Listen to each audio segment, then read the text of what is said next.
기도하겠습니다. 주님, 매일 스쳐 지나가는 사람들, 자기들이 인생을 왜 사는지, 무엇 때문에 세상 가운데 있는지 알지 못한 채 그저 먹고 살기 위해, 그저 세상에서 좀 잘 살아보기 위해 정신없이 사는 수많은 영혼들이 있습니다. 그들을 불쌍히 여겨 주옵소서. 부족한 저희들이 중보하오니 그들의 마음을 흔들어 주옵시고, 마귀가 쳐놓은 세상의 견고한 진을 파하여 주옵소서. 이 자리에 모인 저희들을 그들에게 보내시사 소외된 자, 환난 있는 자, 애통한 자, 빚진 자들이 주님의 완전한 사랑 안에 들어오게 하여 주옵소서. 무엇보다도 주님 앞에 예를 갖춰서 절하는 이 자리에 먼저 우리의 죄를 회개하며 나아가오니 하나님 앞에 바르지 못했었던 모든 것들을 용서하여 주옵소서. 너무도 부족한 제가 주님의 말씀을 들고 앞에 나왔사오니 주께서 하시고자 하시는 말씀을 바르게 전하고 전하는 저나 듣는 이들 모두에게 성령의 기름 부으심이 충만한 시간 되게 하여 주옵소서. 예수님 이름으로 기도합니다. 만나서 반갑습니다. 오늘 시선을 어디다 둬야 될지 모르겠어요. 원래 제 시선은 이러고 끝났는데 이렇게 목이 막 저절로 움직입니다. 앞뒤 좌우 양옆에 바라보면서 인사 나누겠습니다. 만나서 반갑습니다. 청소하느라 고생 많이 하셨습니다. 기도 둘러보시느라 고생 많이 하셨습니다.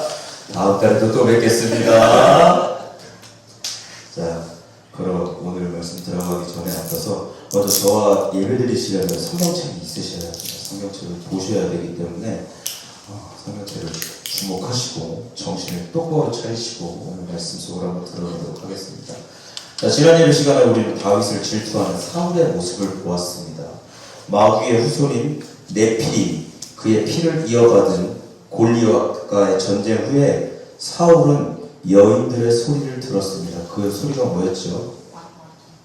사천다만. 사울이 죽인 자는 천천히요, 다윗이 죽인 자는 만만이라는 소리를 듣고 그에게 미움, 시기, 질투의 영이 들어갔고 사울은 다윗을 창에 박으려 했습니다.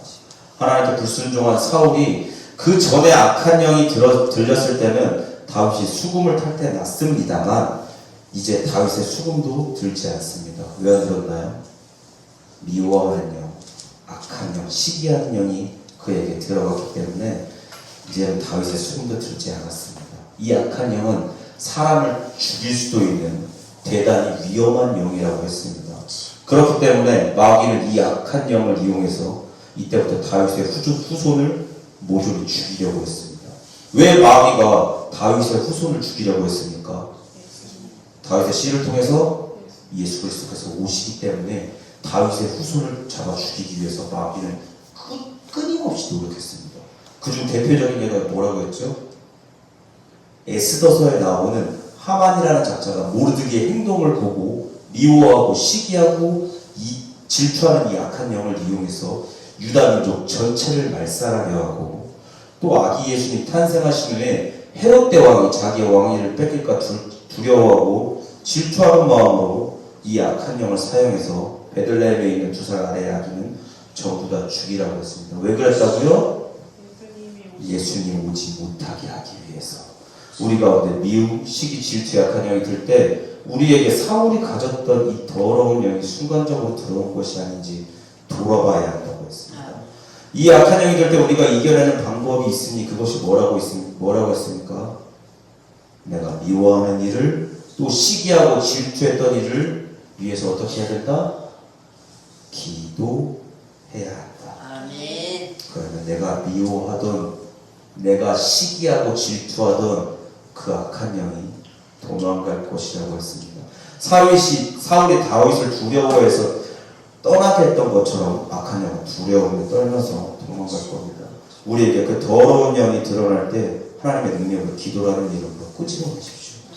내가 미워하는, 시기하는, 질투하는 그 일을 위해서 기도해 주십시오. 세상이 말하는 복수가 아닌 하나님께서 원하시는 사랑이라는 방법으로 대처하면 여러분 안에 있는 더러운 영이 떠나는 것을 느낄 수 있을 겁니다. 자, 사울이 다윗을 창으로 박아 죽이려 한 그 이후에 결국 다윗은 사울을 피해 도망다니게 합니다. 먼저 21장 한번 보시죠. 사무엘상 21장입니다.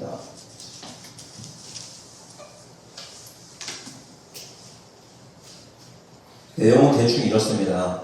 다윗이 사울을 피해서 제사장 아히멜렉에게 갔고, 아히멜렉에게 가서 떡 같은 떡을 얻어먹고, 뭐 칼도 무기도 얻고, 뭐 이런 내용입니다. 1절 보십시오. 제가 읽겠습니다. 다윗이 노베 가서 제사장 아히멜렉에 이르니 다윗이 사울을 피해 높 땅에 있는 제사장 아히멜렉에게 갔습니다. 그러고 말합니다. 3절입니다. 이제 당신의 수중에 무엇이 있어요? 떡 5덩이나 무엇이나 있는 대로 저 좀 주세요. 나 배고파요. 밥 주세요. 이렇게 얘기합니다. 6절 보십시오. 제사장이 그 거룩한 떡을 주었으니 제사장 아히멜렉이 다윗에게 떡을 주었습니다.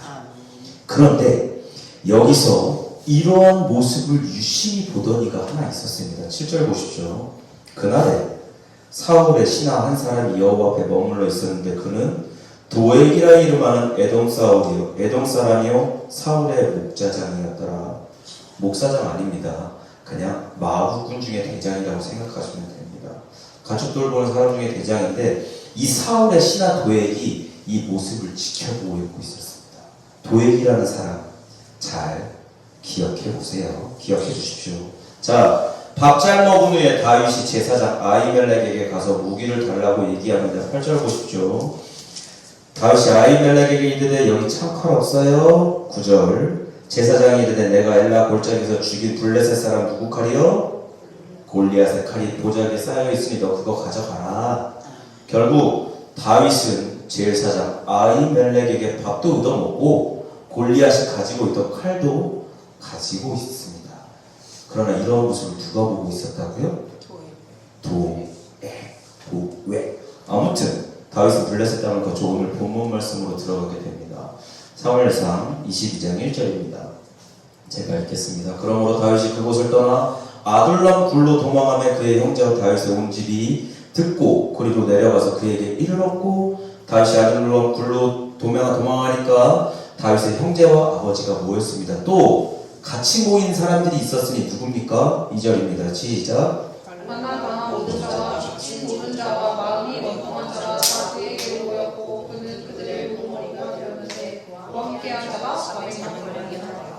자, 여지껏 다윗이 도보다이였는데 이제 슬슬 다윗을 따르는 무리가 생깁니다. 근데 지금 다윗에게 돈 많은 자, 권세 있는 자들이 모였습니까? 아니요. 다윗에게 모여든 이들은 환난당한 모든 자들이었습니다. 여러분 여기서 쓰인 단어는 공경, 곤란이라는 뜻도 있지만 고통, 고민이라는 뜻도 있습니다. 즉 곤란한 이들, 고민 많은 이들이 모여들었습니다. 다윗에게. 제가 간증 하나 하겠습니다. 이번 주 수요일 날이었습니다.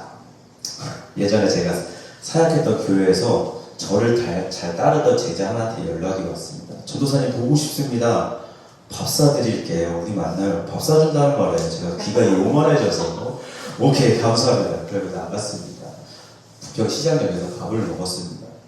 이 친구는 애가 커요. 키가 194에 몸무게가 130kg입니다. 걔가 빨간색 티를 입으면 산에 불난 것 같아요. 그날은 흰 티를 입고 왔었는데 산에 눈 온 줄 알았습니다. 아무튼 흰 티 입지만 산에 눈 온 것 같아. 막 이렇게 재미있는 얘기를 나누면서 밥을 먹었습니다. 밥을 먹고 커피를 먹는데 이 친구가 저한테 그러더라고요. 전도사님, 저 지금 고민이 있습니다. 그래서 제가 물어봤습니다. 뭔데? 저요 지금 땡팡? 다 말했나요? 어르신들은 잘 모릅니다. 아무튼 쿠땡 거기 물류센터에서 일하는데 저 일 때문에 앞으로 주일 성수를 못할 것 같아요. 어떻게 해야 되죠? 말씀 좀 해주세요. 이러더라고요. 그래서 제가 그랬습니다. 너 하고 싶은데 왜? 네가 결정해.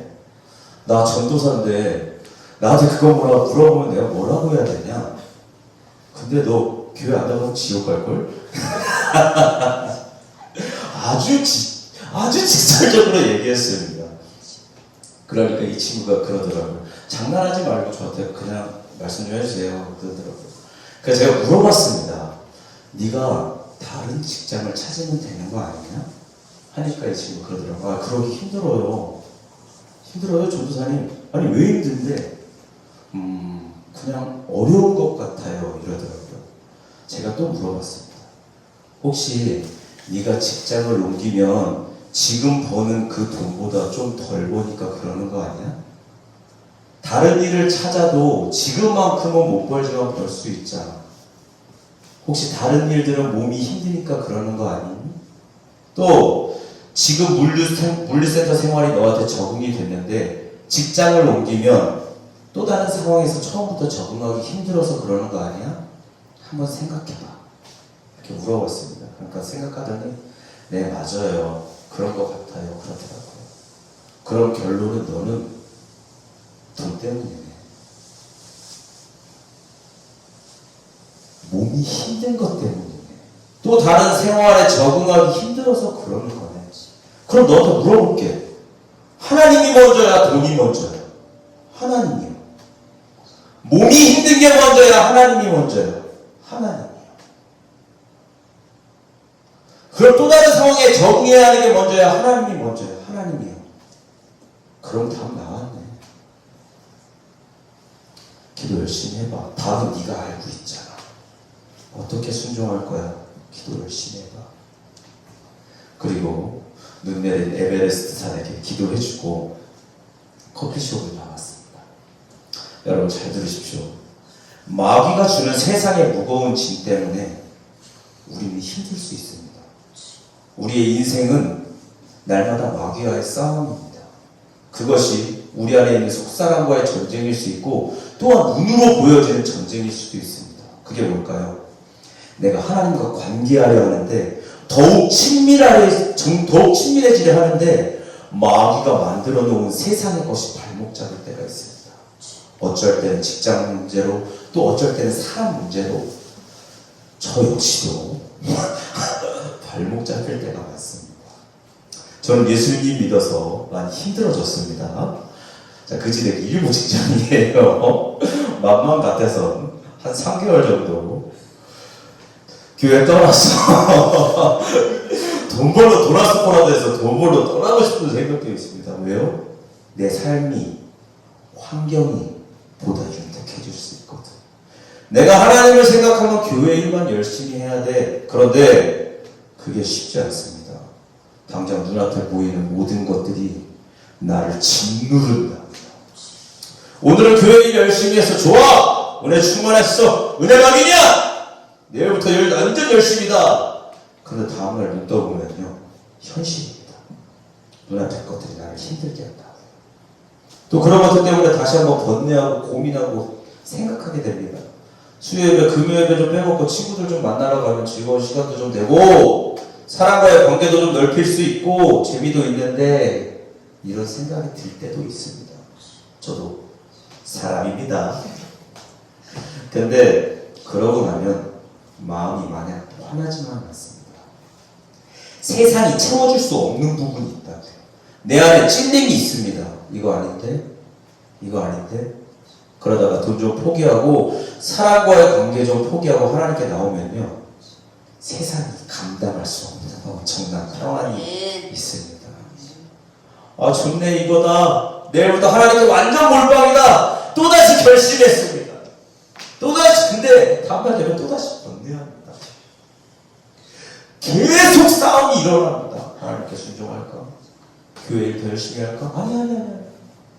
그냥 나가갖고 하루 2-30만원 그냥 벌면 되지 않니? 지금도 그렇습니다. 목사님 죄송합니다. 저 자르지 마세요. 그렇게는 안 했습니다. 그러나 지금도 그렇지만 그러나 우리는 그리스도입니다. 그런 것들을 이겨내야 합니다. 세상이 말하는 세상의 안락함, 또 사람과의 관계에서 주는 뭔가 평안함이 먼저라면요, 죄송합니다만 그건 우상입니다. 하나님이 우선시되지 않는 모든 것들은 내 안에 우상인 겁니다. 오늘 말씀을 듣고 여러분들이 사람과의 관계든 돈 때문에 무엇이든 결정할 수 있습니다. 그런데 여러분들이 말씀 듣고 하는 모든 결정 가운데 후회할 수 있습니다. 그러나 그 모든 것들 하나님께서 반드시 갚아주신다고 약속하셨습니다. 지금 눈에 보이지 않지만 우리가 죽고 나면 부활 소망으로 영원히 사는 영생으로 반드시 갚아준다고 하셨습니다. 하나님께서 우리에게 언약하신 그 약속을 믿고 우리는 그렇게 살아가는 겁니다. 하나님의 모든 약속이 우리에게 성취될 그날을 꿈꾸며 날마다 승리하는 저와 여러분들 모두 되어지기 소망합니다. 기도하겠습니다 하고 끝냈으면 좋겠지만 죄송합니다. 죄송합니다. 다소간 넘어가셨네요. 갑자기 이렇게 타이밍 해주실 줄 몰랐습니다. 반전이 있는 남자예요. 자, 그랬으면 좋겠습니다만 계속해서 말씀 안으로 한번 들어가 보도록 하겠습니다. 어디까지 했었죠? 제사장 아히멜렉에게도 찾아갔던 다윗, 거기서 떡과 칼을 얻고 여차저차 아둘람굴로 도망가서 환난당한 빚진 자, 원통한 자, 마음 외통한 자, 이런 자들이 다 모였습니다. 몇 명이요? 400명. 자, 그 후에 사울이 다윗을 죽이기 위해 찾으니까 다윗이 이러이러했다 말하는 이가 있었으니 그가 누굴까요?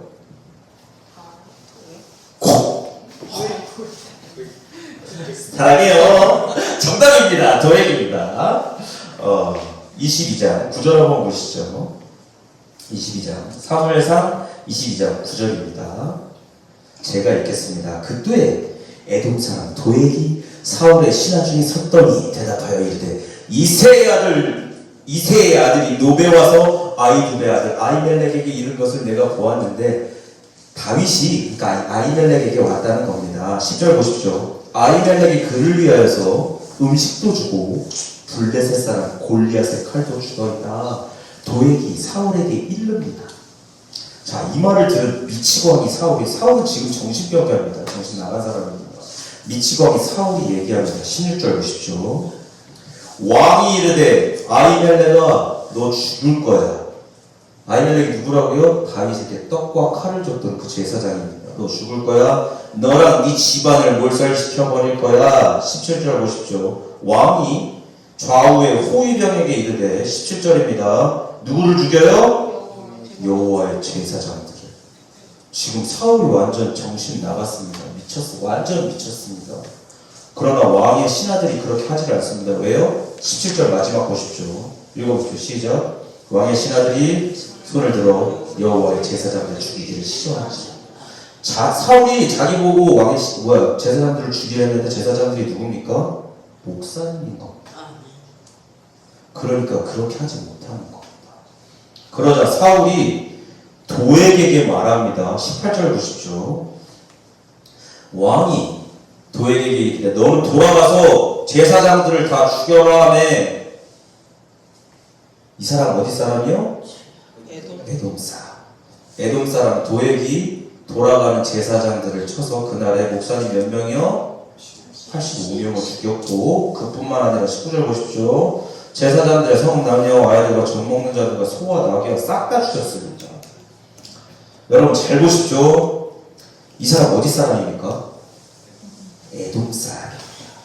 제가 지난주 설교하면서 마귀가 미움 같은 시기의 영을 이용해서 다윗의 후손을 죽이려 한다고 했습니다. 기억나십니까?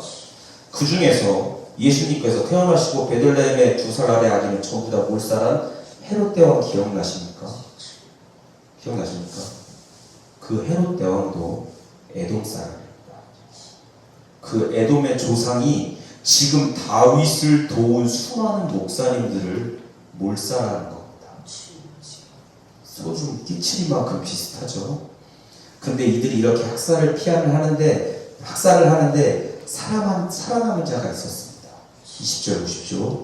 20절입니다.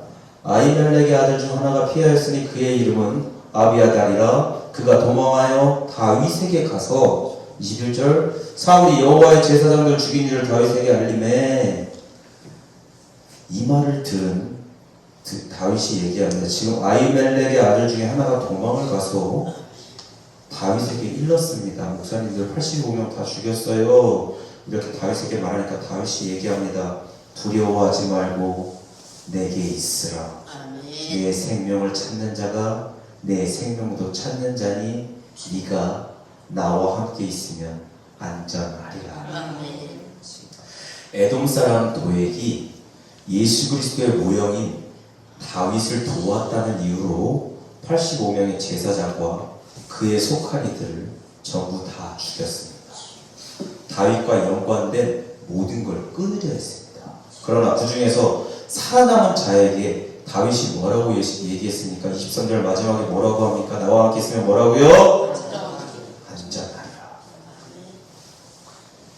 오늘도 마귀는 자신이 만들어 놓은 세상의 모든 것으로 하나님과 우리와의 관계를 끊으려 합니다.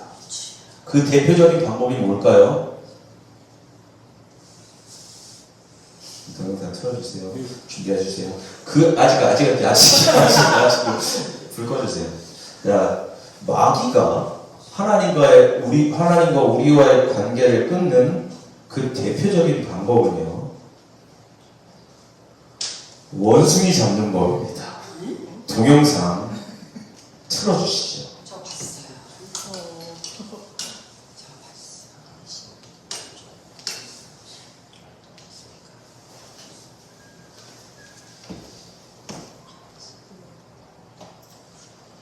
First, he laboriously drills a hole in a giant ant-heap. Then he is sure a baboon is watching him because he knows baboons are incurably inquisitive. Next, he puts some wild melon seeds into the hole and works them in so that they drop into a hollow. Then he saunters off, knowing the baboon is burning with curiosity. The baboon doesn't trust that human being at all, so he plays it cool. But he's dying to know what gives in that confounded hole. Finally, Mr. Inquisitive can't take it any longer. He's got to know what's in there. He reaches in, grabs a fistful, and now his hand's too big to come out. If he had a chance to drop the seed, he could free his hand.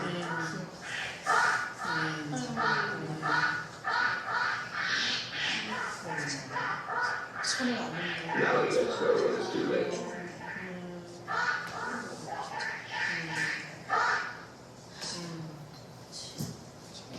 켜주십시오. 이것이 마귀가 하나님과의 또 봐요. 하나님과 우리와의 관계를 끊어놓는 방법입니다. 원숭이 잡는 법이요. 이거 기억하시면 안 됩니다. 우리가 세상 가운데 움켜쥐고 있는 것, 우리가 절대 놓지 못하는 것을 이용해서 마귀는 하나님과 우리와의 관계를 끊어놓으려 합니다. 여러분, 예수께서 세례받으시고 광야로 이끌려 가셔서 마귀에게 시험 받으셨습니다. 그때 마귀가 뭐라 했나요? 너 만약 하나님의 아들이거든 뭐라고요? 돌로 떡덩이 되게 해라. 네 먹고 사는 거 네 힘으로 해결해봐 할 겁니다. 네가 신이 돼서 돈 많이 벌고 잘 살아봐 이겁니다. 예수께서 말씀하신 사람이 떡으로만 사는 것이 아니라 하나님의 말씀으로 산다. 마귀가 다시 말합니다. 네가 만약 하나님의 아들이거든 뛰어내려라. 그가 너를 위하여서 그의 사자들을 명하시니 그들이 손으로 너를 받들리라. 돌에 부딪히지 않을 거야. 너의 능력을 보여봐. 하나님의 사자들조차도 네 마음대로 움직일 수 있는 능력을 보여봐. 예수님께서 말씀하시죠. 주 너의 하나님 시험하지 말라. 마지막으로 마귀가 얘기합니다. 마귀가 또 그를 데리고 지극히 높은 산으로 가서 천하 만국과 그 영광을 보여 이르되 만일 너한테 엎드려 경배하면 이 모든 것을 뭐라고요? 너에게 주리라. 예수께서 말씀하시죠. 사탄아 물러가라. 주 너의 하나님께 경배하고 그를 섬겨라. 여러분, 마귀는요, 이때 예수님께 너 힘으로 잘 살아봐. 네 능력으로 뛰어내려서 너의 능력을 나타내봐. 걱정하지 마라. 네가 나한테 경배하면 천하 만국을 다스릴 수 있는 권세를 너에게 줄게 하고 얘기했습니다. 여러분, 누가 마귀에게 경배하겠어요? 이러실 수 있겠지만 지금 우리가 쫓고 있는 거랑 마귀가 준다, 마귀가 예수님께 준다는 것이 너무도 비슷하지 않습니까? 내 힘으로 잘 먹고 잘 살기 위해서, 내 능력을 나타내기 위해서, 지위를, 권력을, 인기를 좀 얻기 위해서 마귀가 했던 유혹을, 예수님께 했었던 그 유혹을 우리가 움켜쥐기 살기 위해서 아둥바둥하고 있는 건 아니냐고. 여러분, 지금 무엇을 움켜쥐고 계십니까? 잘 보십시오. 오늘 본문 말씀 2절 한번 보여주실래요? 어디서 또 나온 거 아닙니까? 잘 보십시오. 이때 당시 다윗에게 몰려들었었던 400명의 어떤 사람들이었습니까? 환난 가운데 있던 모든 자, 빚진 모든 자, 마음이 원통한 자들입니다. 여러분, 그들이 할 일 없어서 모여들었을까요? 길 가다 만나서 소주 한잔 먹으려고 모였을까요? 다윗한테? 아니요. 그들은 한마음으로 문제의 해결을 위해서 모여들었습니다. 어떤 마음이요? 자신들에게 처해진 문제를 해결받기 위한 간절한 마음으로 모여들었습니다. 마치 환난 있는 400명의 사람이 문제의 해결을 위해 다윗에게 몰려들었던 것처럼 오늘날 예수께 수많은 이들이 몰려들었습니다. 그들에게 말씀하셨습니다. 수고하고 무거운 짐진 자들아, 다 내게로 오라. 또 죽음을 피해 도망갔었던 아비아달에게 다윗이 뭐라고 했었죠? 안전하리라. 그 말했던 것처럼 예수께서 말씀하셨습니다. 뭐라고 하셨습니까? 내가 너희를 쉬게 하리라. 저는요, 여러분 가운데 어떤 환난이 있는지, 또 어떤 빚이 있는지, 마음이 어떻게 애통한지 알지 못하지만 지금 들고 있는 세상의 모든 짐을 하나님께 내어맡기십시오. 아멘. 그럼 세상이 감당할 수 없는 엄청난 평안이 있습니다. 아멘. 그 평안을 마귀에게 뺏기지 마십시오. 아멘. 하나님께서 우리에게 허락하신 이 위대한 평안을 세상의 것에 짓눌려서 마귀에게 뺏기지 마시라고요. 말씀을 정리하겠습니다. 오늘 제목은 천국 익스프레스입니다. 뒤에 대소경은 뭡니까? 혹시 이거 쓰고 계시는 분들 계시다면 죄송합니다. 오늘 천국의 이삿짐센터 뒤에 777 2424를 붙여놓은 이유가 있습니다. 여러분, 7이 어떤 수입니까? 완전수. 왜 완전수라고 했죠? 동, 서, 남, 북을 뜻하는 4와 하나님을 뜻하는 3이 합쳐진 숫자. 즉 동, 서, 남, 북을 하나님이 통치하시다. 아멘. 그래서 7이 완전수입니다. 아멘.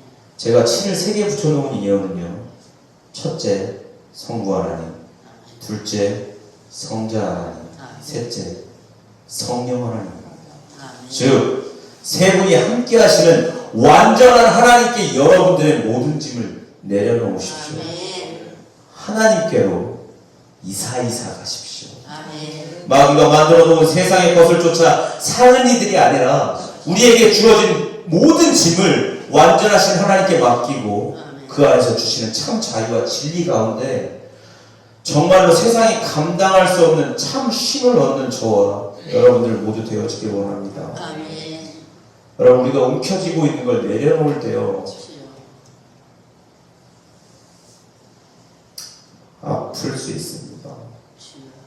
우리가 움켜쥐고 있는 거 내려놓을 때 힘들 수 있습니다. 저는 더 힘들더라고요. 예수님 만나서 묵혀진 거 내려가면 더 힘들더라고요. 먹고 사는데 힘들어질 수 있고요. 또 사람과의 관계가 깨어짐에 있어서 더 힘들고 아플 수 있습니다.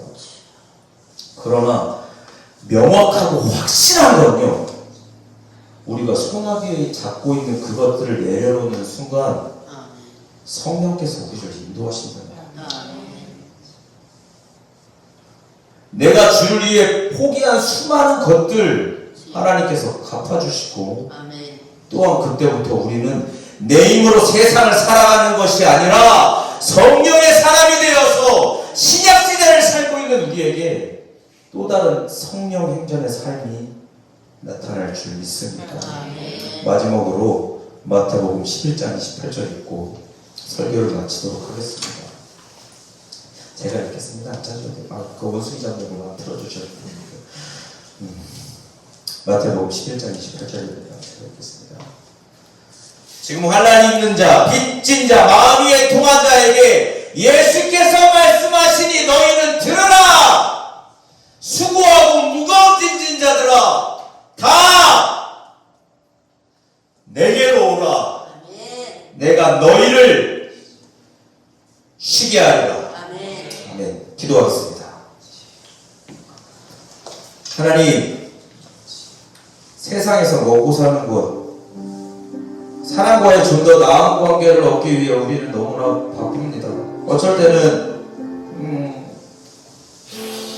하나님과의 관계마저 저버린 채 세상에서 내 위치를 얻기 위해 살아갈 때 있었음을 주 앞에 고백합니다.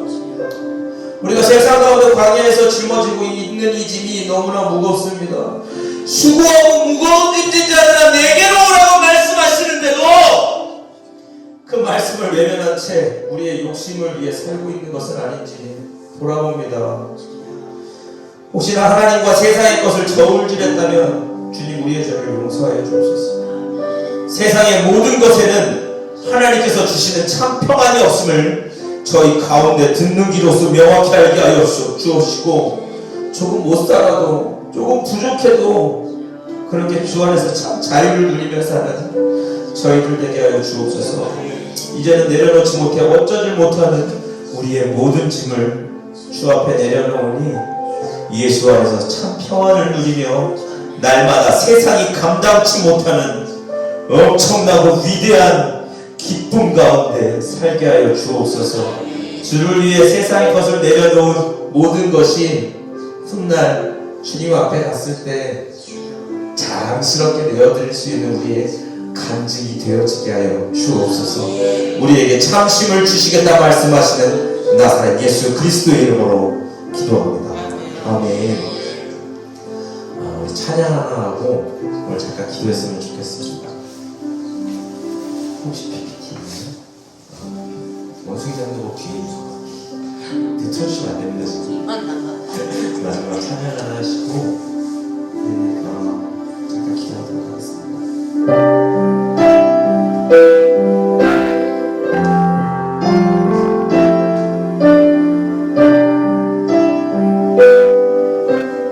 이 세상 어디에 참 평안이 있나? 이 세상 어디에 참 평안이 있나? 수고와 눈물과 한숨뿐이네. 인생의 무거운 짐진 형제여,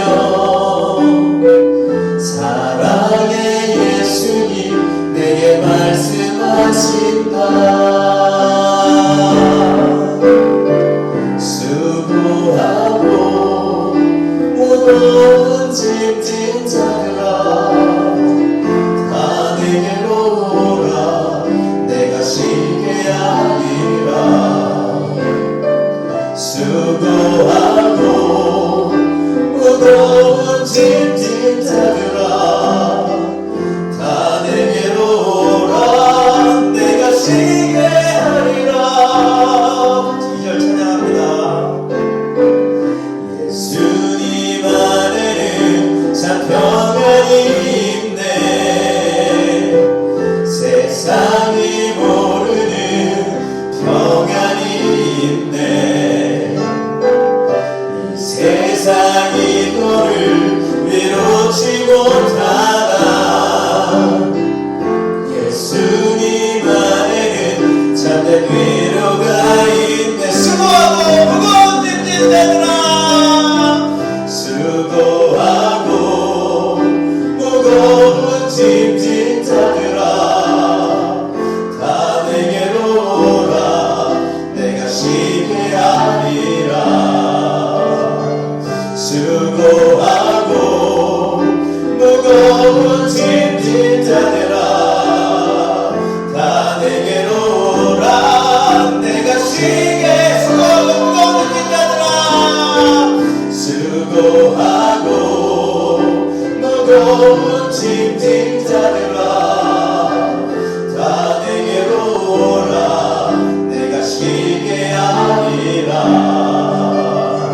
수고하고 무거운 짐 진 자들아, 다 내게로 오라.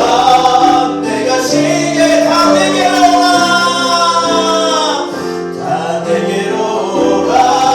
내가 쉬게. 다 내게로 오라. 다 내게로 오라. 내가 쉬게 하리라.